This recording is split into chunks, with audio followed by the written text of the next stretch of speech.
What is up, agents? Today, I'm gonna show you guys how you can stand out from all of your competitors. Let's get into it.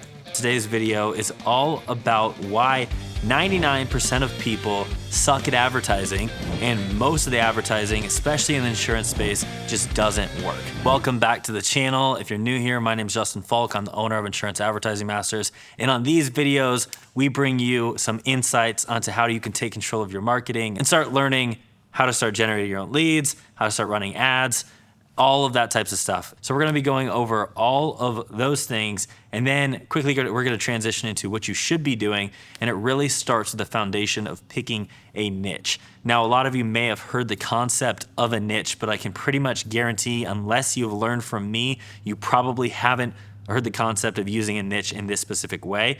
And I can tell you from working with almost 1,000 agents that this is probably one of the most eye-opening concepts when agents come and work or learn, go through any of our programs, is they understand the idea of positioning and being able to stand out from all of the other crowd. And it starts by picking a niche, deciding who you're gonna go after, and really creating good positioning around that.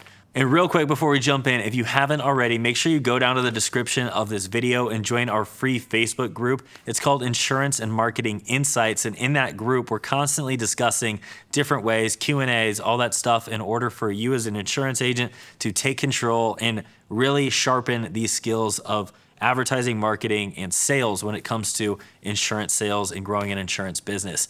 But the great thing about that group is that we take each one of these videos and we put it as a thread in that group, and then you guys can come in there and comment below, and we can have open discussion Q&A with me and my team inside of that group. So it's just a really great community in order to collaborate and get you guys more insights and all of your questions answered as you're going through some of these tutorials. So go join that group now. And if you get value out of today's video, please hit the like and subscribe button. It really helps us with the channel. All right, so this all starts with a niche, okay? So let's get into why should you pick a niche in the first place? Well, there are several reasons as to why you should pick a niche. The first is that the man who chases two rabbits catches none. And what happens is there's a lot of insurance agents that are just out there saying, hey, I just want to help everyone and anyone. And it really goes along with that saying is that they may not know it or they might not intentionally be doing it. But if you're just going after helping everyone, you're actually chasing more than one rabbit. You're chasing all rabbits. And when you can't focus in on one very specific group of people, you're going to end up catching none. The other thing is that specialists make more money, have more freedom, and earn more respect. A general practitioner versus a brain surgeon. That's really the example here. If you are just an insurance agent, a jack of all trades, you can help with everything, you do a little bit of this, a little bit of that, you're kind of looked at as just that insurance guy. But if you position yourself around a niche and you're a specialist at solving a very specific problem, you're going to attract those high-level clients to you, coming to you specifically because you're gonna stand out. You're gonna be positioned way differently than the rest of the crowd. Now, the next reason is that your marketing is gonna be so much more powerful. It's way easier when you have a niche. Conversations go so much better, and it's a lot easier to get clients when you know exactly who you should be talking to. You don't have generalist messaging. You don't have just the normal type of advertising that goes out to the crowd, which is get a quote for this, get a quote for that. You can really speak to people's exact pains and the solutions that you can fix, so your marketing cuts through everybody else's noise. And then the last thing is that it's hard to be the best in the world at multiple things, but it's pretty easy to become the best at one thing, something specific, especially if you give it enough time. So if you're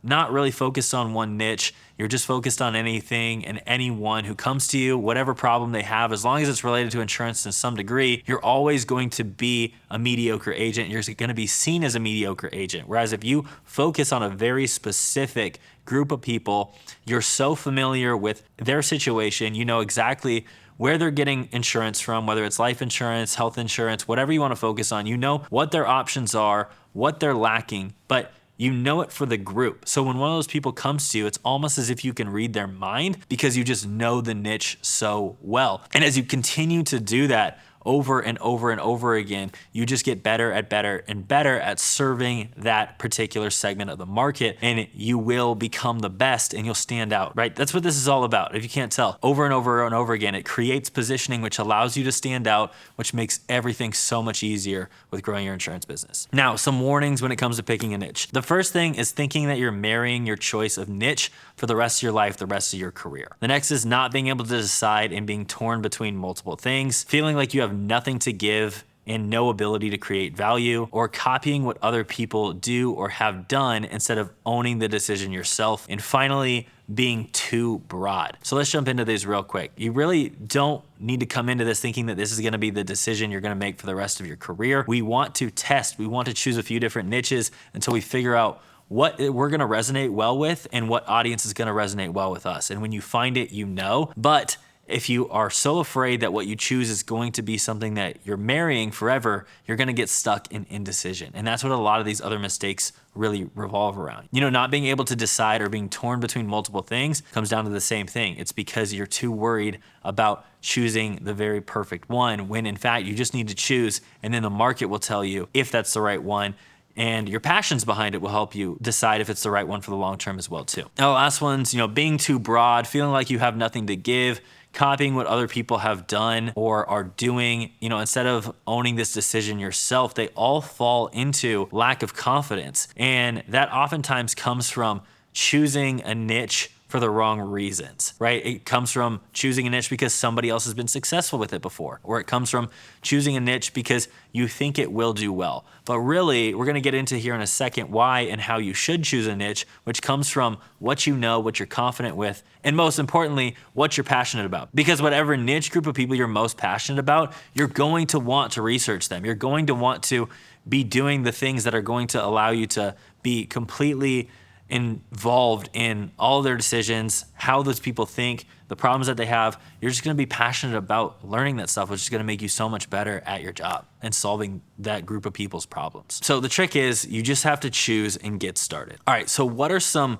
incorrect niches? What are some niches we can avoid? Well, the idea of having a niche as an insurance agent isn't new, but I see 99% of insurance agents doing it incorrectly. The most common way that you'll see an insurance agent niche down is by product. Final expense, mortgage protection, income protection, annuities, Medicare. Some of these are marketing ploys that were brilliantly created at one point long ago by marketers, but at this point they're deeply saturated.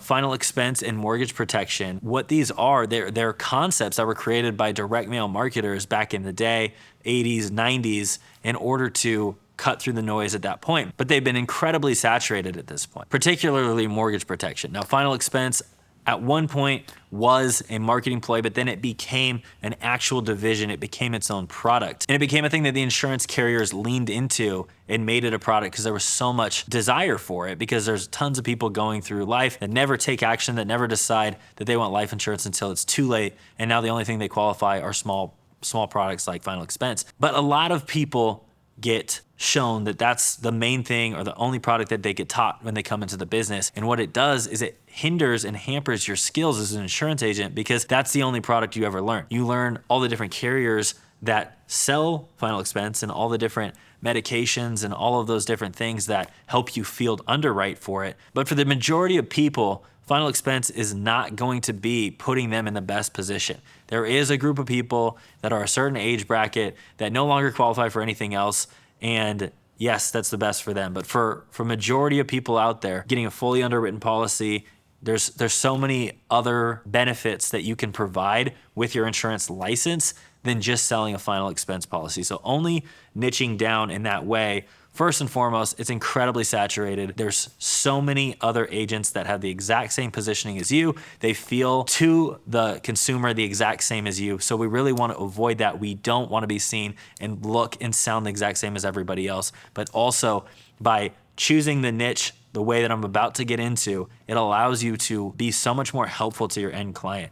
You can put them in better positions. You can do so many more things with the products that you're allowed to sell with your license other than just death benefit. Now, don't get me wrong, death benefit's important, and there's multiple different ways to do that outside of final expense, but there's a lot of other benefits when it comes to life insurance, and there's a lot of other things that you can help with your license, such as annuities, health insurance, all this stuff, and it all adds to LTV, the lifetime value of your clients, creating a stronger business model for you. And the last thing about this is that people outside of the industry don't understand products. So if we're niching around the word final expense or mortgage protection or all of these traditional type niches that agents tend to niche around, the consumer doesn't understand that. The consumer only understands, this is the problem I have, this is the language that I speak, this is the lingo. Like, they don't understand insurance lingo, they understand their own lingo. And we're gonna get into what I mean when you understand the niches. For example, like if your niche is teachers, they're gonna have their own lingo that makes sense to them. And so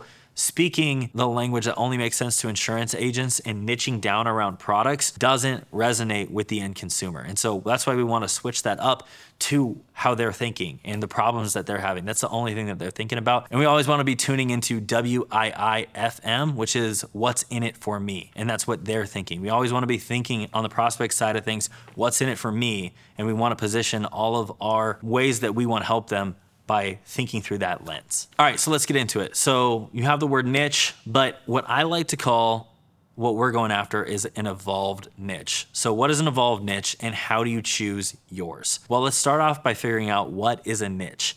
So here are a few definitions that I found. A niche is a place, employment, status, or activity, for which a person or thing is best fitted. Or another definition is niche, a specialized market. Or another definition is denoting or relating to products or services or interests that appeal to a small specialized section of the population. While all of those kind of sound the same, really what I'm seeing is that nobody understands what the heck a niche actually is. It's a very abstract term. But traditionally, it's usually first broken down by either B2B or B2C. And that's incorrect, in my opinion, in these days because everything is just P2P. It's people to people. It used to be such a big division between B2B and B2C, and the way that you talk to people, the way that you advertise, the way that you did everything was so different. There was a corporate-y feel if it was B2B. If it's B2C, it's just so different. But with technology, with social media, these days, a single post or a single ad could go out to the CEO of a company. And so we really don't want to just be advertising from a faceless, emotional company. We want to put our face behind it, and everything is P2P. It's people to people. So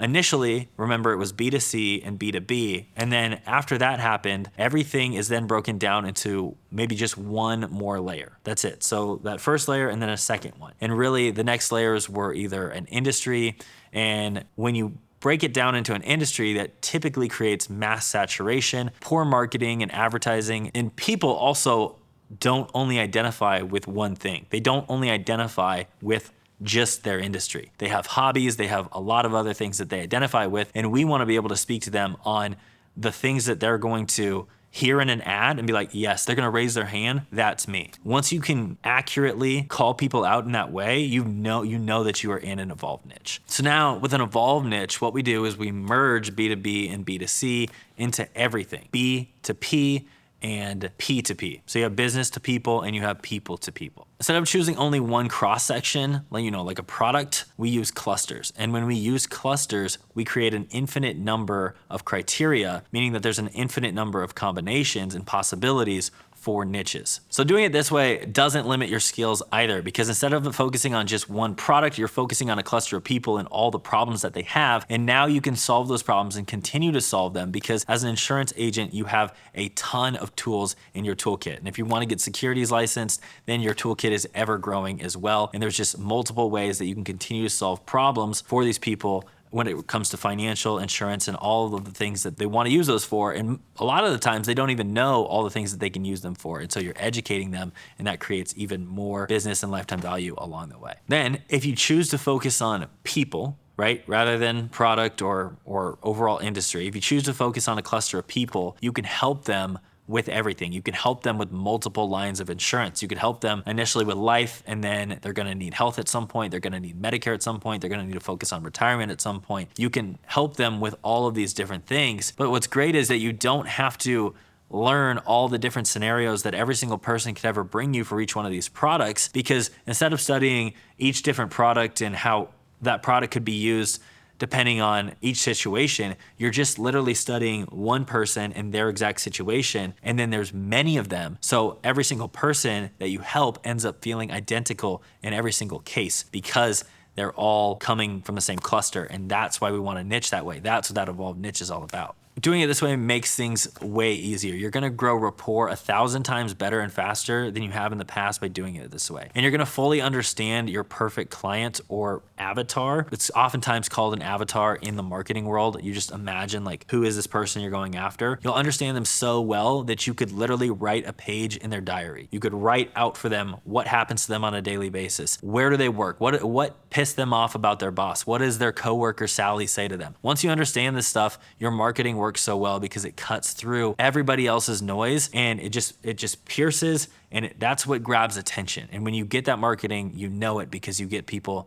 that are raising their hands, they're coming to you. You get cheaper leads and calls and everything than any other way of marketing, because it's all about psychology and you're truly understanding the person and they feel understood. All right, cool. Let's get into some examples. So let's start first of all with the classic examples, what most insurance agents that even are niching down in the first place, how are they niching down? So classic examples are final expense, mortgage protection, annuities, Medicare. Sometimes they're gonna focus on, you'll see like policies for kids or teenagers. Sometimes people are just niching down to just adults. A lot of times insurance agents niche down around couples or newlyweds and then families. And while this is better than just product, it's still incredibly saturated. That's what I'm talking about, where you only see people go one level deep, is that they're typically going to that level of like, I'm just gonna focus on couples. Okay, well, how many insurance agents haven't thought to focus on couples, right? Like getting married is a pretty good reason to get life insurance, or having kids is a pretty good reason to get life insurance. So I can pretty much guarantee you, if you've had that thought, every other agent has had that thought as well too. So anything that's like coming to your brain right now as like the very first idea, most likely somebody else has probably had that thought as well too. So we're trying to go a few more levels deep so you can stand out. So here are some examples of evolved niches. So Amazon sellers that work 100% remote, retired blue collar workers on a fixed income, right? So that's a way to sell final expense, but you feel how I focus on final expense versus I focus on helping retired blue collar workers on a fixed income get affordable life insurance. You feel the difference there? It's massively different. And if you can't feel it, trust me, it's there. And to the prospect, it feels much, much, much different. If you have a blue collar worker that has tried to get insurance before, they've been denied, and you explain what you do in that way compared to I do final expense, they probably haven't even heard the word final expense before. Hopefully you can start to see now through these examples exactly what I'm talking about. So some more, people with a disease that have previously been turned down for insurance.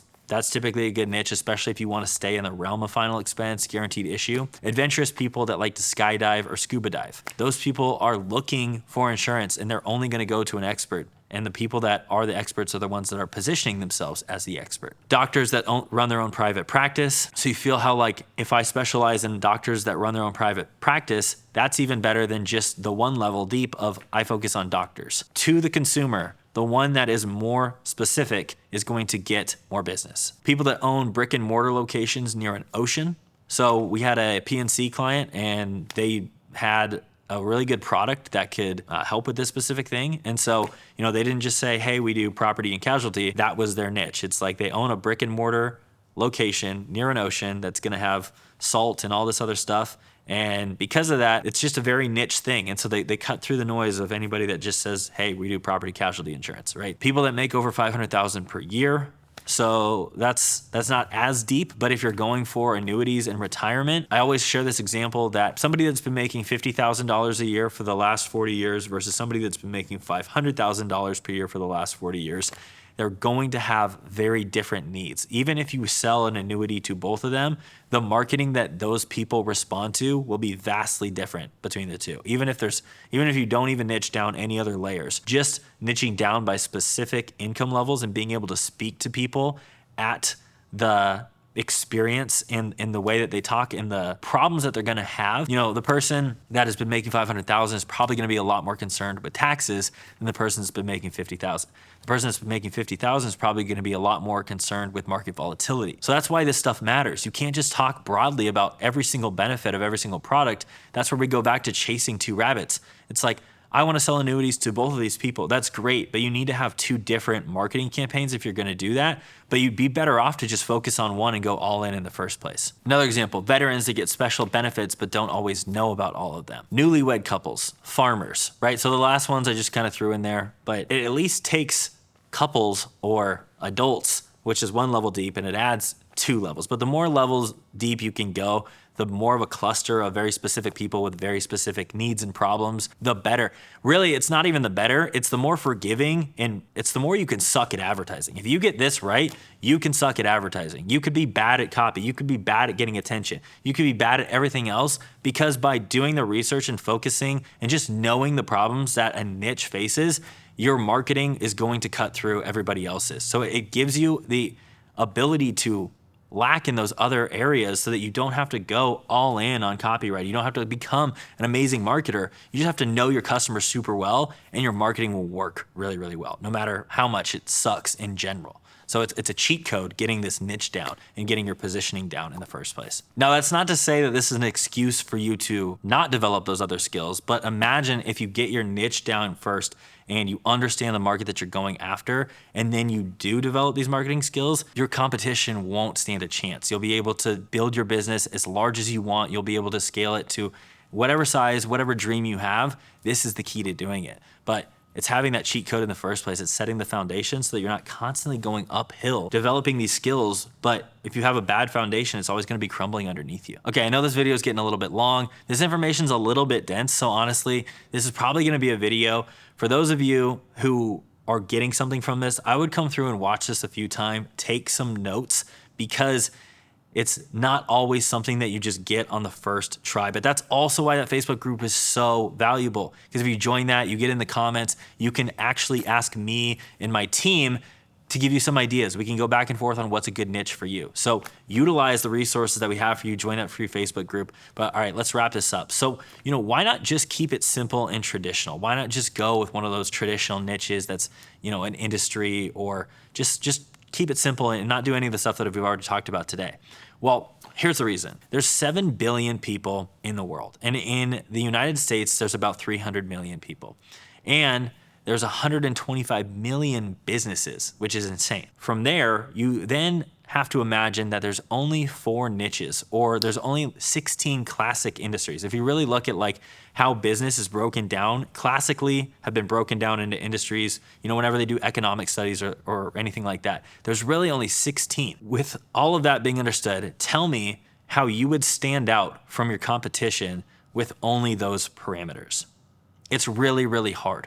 There's so many people, and you're only breaking it into a few different chunks. If there's only 16 different options, then you're going to be saturated. All the other agents are going to choose the exact same thing. They're going to have the same idea that you have as well too. Be my guest if you want to. It's definitely better than not niching at all. But when you really start niching down into clusters of people, that's where we can stand out. That's where we can not be looked at, feel like we sound the same. Honestly, they won't even call you the insurance guy, right? Like, that's oftentimes like a derogatory thing. I'm the insurance man, I'm the insurance guy. And it shouldn't be, because we're helping a lot of people. By selling insurance, you can put people in good financial positions. You can make sure that they don't have to use GoFundMes. There's a lot of benefits to it. But the reason that it happens is because agents don't know how to position. They don't know how to niche. They don't know how to speak about themselves and the benefits that they can provide. And they just keep falling into these same things where they're being grouped together with everybody else and nobody else stands out. So that's why we don't keep it simple. That's why we go into these evolved niches. All right, so how do you pick your niche? This is the secret, right? Because this is a lot of information you've just learned. A lot of people go through this. This is actually a lesson that I teach in our program. I teach to everybody, no matter what level you come to work with us. If you just want to generate leads, if you want to use funnels and everything all automated, no matter what level of marketing you want to do, this is the foundation. So I teach this to every single person. You have to understand that this can be overwhelming, especially if you start thinking about this and you start going about this like, what's the best niche? That's the worst question you can ask yourself, because what works for Michael, one of my best clients ever, his niche is teachers in California. So he's not only doing just teachers, he's doing only teachers that are on a very specific pension plan in one state. So that's why his marketing works so well. And he knows them in and out. He knows exactly how they think. He was a teacher for a while. I think his wife was a teacher. His son was a teacher. He knows teachers in and out. But just because it worked for Michael does not mean it's going to work for agent B, right? So here's the thing. There's no best niche. What works for one agent may not work for another agent. The reason that is because the niche is only going to work to the level of passion you have to understanding the ins and outs of the person. So if you don't care at all about teachers, if you don't care at all about dentists, if you don't care at all about Amazon sellers that have started their own business, none of those niches are going to work for you. If you don't care at all about first responders, that's the thing. Like if you don't care or have any baseline understanding, the niche will not work for you. So there is no best niche. So what do? Well, start with a skill that you currently have or that you can learn. You don't need to know anything about the niche to start. The second thing is to choose in industries that you know. So back to Michael, he chose teachers because he knows it. So here's where I like to ask these questions to start. What did your parents do for a living? What did your siblings do for a living when you're growing up? What do they do now? What have you done outside of the industry before becoming an insurance agent? These are often the best places to start because you're going to know what does their benefits package look like at work because either your parent was that, your sibling was that, or you were that before being an insurance agent. And it's not to say that you can't figure this stuff out. If you choose a niche you're passionate about and you don't know that stuff, it's easy to do the market research on that stuff. But to just make it easy on yourself, it usually starts by choosing something that you've done in the past or your parents did the entire time you were growing up, or one of your siblings or close friends, something that you already have your foot in the door in is going to be one of the best niches and places to start. And then the third thing is a market that has existing needs or desires. And so that's where the question of what niche can be the best can kind of come into play. We may want to consider the market. We may want to consider their buying power compared to what we want to sell them. So buying power for selling final expense is way different than buying power compared to annuity or an index universal life policy. So it really depends on what specifically you're trying to sell and what problems you're trying to solve. But buying power could come into play. Is the market growing or dying? Classic examples, newspaper industry is probably dying. It's shrinking every day. If you choose that, it's just going to get smaller and harder to target. Whereas Amazon e-com sellers, that's growing every single day. So I would probably, if you're really thinking about it and you're being intentional about it, I would choose a market that's growing. Buying power is important. And then just do they have a need? Do they have a desire? So going after life insurance agents to sell them life insurance, they probably don't have a need. Well, they may have a need. If they haven't sold a policy to themselves, then that may be a problem. But they don't have a desire to buy life insurance from other life insurance agents. So that's a pretty clear example of just don't pick something that's obviously not going to respond well to you, like trying to sell life insurance to life insurance agents. The market's needs and desires is the most important. When this is chosen correctly, everything becomes extremely easy. Someone could have no skills or experience, but could still get clients if you find and understand the market. So don't assume anything. It literally could be the most competitive market in your mind, but it could still be underserved. So don't let something like that, thinking a market is competitive or that somebody else that maybe knows their products better is already in that market, it still could be underserved. And don't let that keep you from picking a niche, because no matter how long and hard you sit and think about, is this niche going to be good? You will not know until you get out there and talk to the people and start testing messages to that market. Sitting there thinking about it theoretically will never solve, you'll never know. You'll never find out. So just get out there, use what I've already told you, pick a niche and get after it. All right, here's some action items. Now it's time for you to pick your niche. So first, what industries do you know? Number 2, name 5 things that you are interested in, what you are passionate about. Start putting these on a list. Number 3, go look at every policy you've sold up until now and look for patterns. That's a great place to start. 4, research the market's needs and desires. Do they have an actual need for a product that you can provide? And is there a desire around it? Sometimes there's a need, but there's no desire. Researching the market's needs and desires is an extremely important part. And there is a shortcut to it these days. I've been teaching this for 7 years now, and there hasn't been a shortcut till ChatGPT. We have a previous video we did on AI. You can go and watch that in order to see some of the prompts we use for market research. So that's gonna be able to cut your time on market research down a ton, but nothing beats going and finding somebody in your cluster of people, in your niche that you want, are passionate about serving, literally just buying them a coffee, sitting down and asking them some questions. I've got a worksheet that I give to all my clients because, again, I told you I teach this lesson to everybody that works with me. And I have a worksheet that has never been shared before outside of anybody that's been a private client of mine. I am going to share that in the Facebook group so you can go through and see what are the questions that are going to allow you to do market research the best. But nothing beats going and just buying somebody coffee. You're not trying to have a sale. You're not trying to have a sales conversation. You're just trying to understand them, going out there and talking to them and asking them questions. Because figuring out the needs and desires of a market is not something that you can do on your own. You can't just sit there and theoretically think, what does this niche want or need? You could get close, but it's not the same as actually asking. You have to survey. That's how you get the real data. That's how you get what's going on in their mind. And then you use that same language in your marketing. That's how you win with all this stuff. Okay, last few things, and then let's wrap this up. One big question we get a lot is like, what if you don't know how to serve or help the niche that you want to go after? The least important part of choosing your niche is your current knowledge, okay? If you don't currently know how to help them, what products to help them, what their problems are, literally don't stress out. All of that can be learned. It's amazing how easy it is to learn something when you simply focus on that one thing and that's all you focus on. You can learn something incredibly quickly. So pick a niche, pick a problem or a powerful desire that they have, and then go learn the skill. Go all in on that one skill needed to help and solve that niche. Whatever that product is, you literally just go all in on that for a week and you'll be surprised at how much you know about the products. But you have to start by knowing what's the niche and what's the problem to solve, rather than everybody has it backwards. They go and try to learn every single product and every single benefit a product can solve first, and they're always overwhelmed. So they don't actually learn it. They just think they're gonna learn it and then they quit. Don't do that.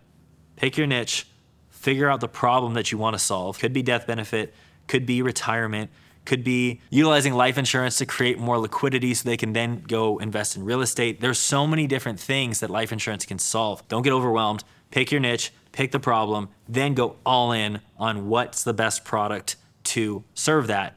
And then once you get that figured out, it's rinse and repeat over and over and over again, because you just go find that same person who has the same problem, who can be solved with the same product over and over and over again. And that's how you create scale. That's the other reason that we do these niches, is because it's not just randomness. You can't scale randomness. You can't scale people of all different ages, with all different backgrounds, with all different incomes, coming to you, wanting all of their financial problems solved, even though you could. That's not a scalable model. Teaching another person how to do that is really, really hard. But one niche with one or two problems that can be solved with one or two products, that's scalable, that's repeatable, and that's how you create a very successful business. Okay, cool guys, that's my training on an evolved niche. I really hope you got a lot out of it. I know that this is a dense training. This is probably a video you come back to, you put the headphones on, you listen to it while you're driving, listen to it while you're on the treadmill, doing weights, whatever it is. I guarantee you the second, third, fourth time that you watch this video, you're gonna pick out something new, you're gonna catch something new, something's gonna pop, it's gonna resonate, and you're gonna be like, dang, okay, that's gold. All right, I promise you there's gold in here. It may be tough to pick it up the first time because of how dense it is, but really hope you enjoyed it. Thank you for sticking around for this video. If you liked it, give me a like, give me a subscribe. If it was way too dense for you, if you like it by the third or fourth time, give me a like or subscribe at that point. But as always, appreciate you watching. Let me know new videos you want to make. Join the Facebook group. We'll see you on the next one.